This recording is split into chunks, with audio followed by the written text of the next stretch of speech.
तो Haryana national youth festival की team को मुख्यमंत्री नायब सिंह सैनी ने हरी झंडी दिखाकर रवाना किया। टीम को राष्ट्रीय युवा महोत्सव में शामिल होने के लिए रवाना किया गया। वहीं मुख्यमंत्री नायब सिंह सैनी ने खिलाड़ियों पर विश्वास जताते हुए कहा कि राष्ट्रीय युवा महोत्सव में सबसे ज्यादा मेडल हरियाणा के होंगे। तो वहीं सीएम नायब सिंह सैनी ने इस दौरान युवाओं से नशे से दूर रहने की अपील की। जो हमारे खिलाड़ी जिन्होंने आज वहां से जीत करके आए हैं और अभी हम यहां से चंडीगढ़ से जो हमारा राष्ट्रीय युवा महोत्सव है उसमें भाग लेने के लिए हम जा रहे हैं। मैं आप सबको सबसे पहले तो बहुत बहुत बधाई, विजय की बधाई देता हूं। शुभ। अब हमारे सामने एक बड़ा चैलेंज है, क्योंकि जब कोई खिलाड़ी मैदान में आता है तो उसके सामने चैलेंज ही होते हैं। चैलेंज के साथ हमें उसमें आगे बढ़ना होता है।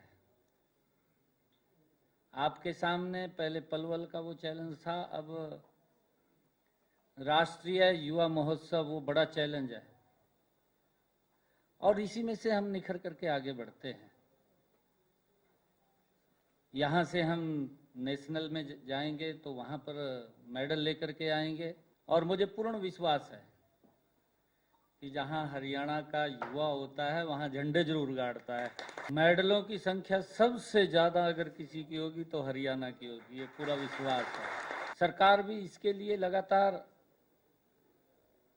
युवाओं को, चाहे सरकारी नौकरी हो, हम सब जानते हैं अभी पिछले दिनों जो प्रचलन चला है, युवाओं को चाहे एजुकेशन की बात हो, चाहे स्किल की बात हो, उनको स्किलिंग करने की बात हो, सरकार उसके अंदर आगे बढ़ करके युवाओं को आगे बढ़ाने का काम कर रही है। और हमें ये भी खुशी है कि हमने पिछले दिनों खिलाड़ियों का तो हर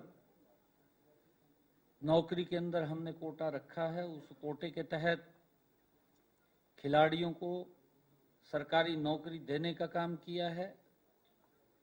परंतु अगर उसके बावजूद भी हम देखें, हरियाणा प्रदेश के अंदर 1,71,000 युवाओं को बिना पर्ची, बिना खर्ची के रोजगार देने का काम किया है। ये सम्मान युवाओं का बढ़ाने का काम ये हमारी सरकार ने किया है।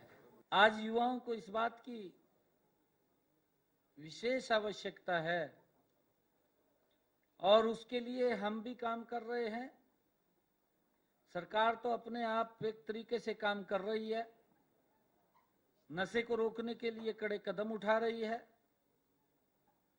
और हमने ये भी कहा है कि अगर कोई व्यक्ति कहीं हमें ये पता चल जाए कि यहां नशा चल रहा है, कोई शिकायत करता है, तो उसको गंभीरता से लेकर के उसके ऊपर सख्त कार्रवाई करें। कहां से नशा आया है और कहां पे वो गया है, किस रास्ते से गया है, उन सब रास्तों को भी हमें देखने की आवश्यकता है आज। और उसमें हमने कई एनजीओज का भी सहयोग लिया है। आम जन नागरिक के लिए भी हमने एक पोर्टल की व्यवस्था